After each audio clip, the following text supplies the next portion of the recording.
श्री बच्चूभाऊ कडू यांचं जे आंदोलन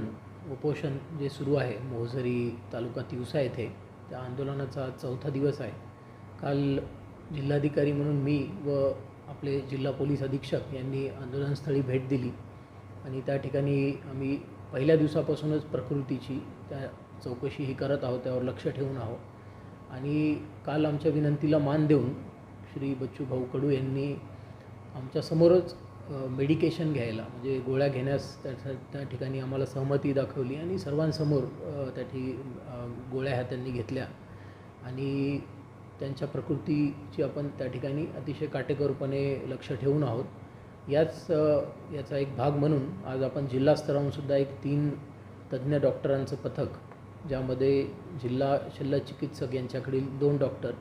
व जी सुपर स्पेशालिटी गव्हर्नमेंट हॉस्पिटल आहे यांच्यातील 1 डॉक्टर, असे 3 डॉक्टरांचं पथक हे जिल्हा स्तरावरूनही आपण सर्व बच्चू कडू यांचं जे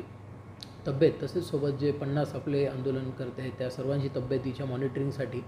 जिल्हा स्तरावरून सुद्धा पथक आपण त्या ठिकाणी रवानगी केलेली आहे। ते पथक 2 वेळा त्यांची तपासणी करेल व त्यांना आरोग्यविषयक त्या ठिकाणी जो डॉक्टरांचा सल्ला आहे ते त्या पद्धतीने देण्यात येईल। आणि काल ज्या पद्धतीने त्यांनी कबूल केलं की आम्ही जो डॉक्टरांचा सल्ला आहे त्या पद्धतीने आमच्या मेडिकेशन म्हणजे गोळ्या औषधी जे घेऊ, अशा पद्धतीने त्यांनी सहकार्य केलेलं आहे।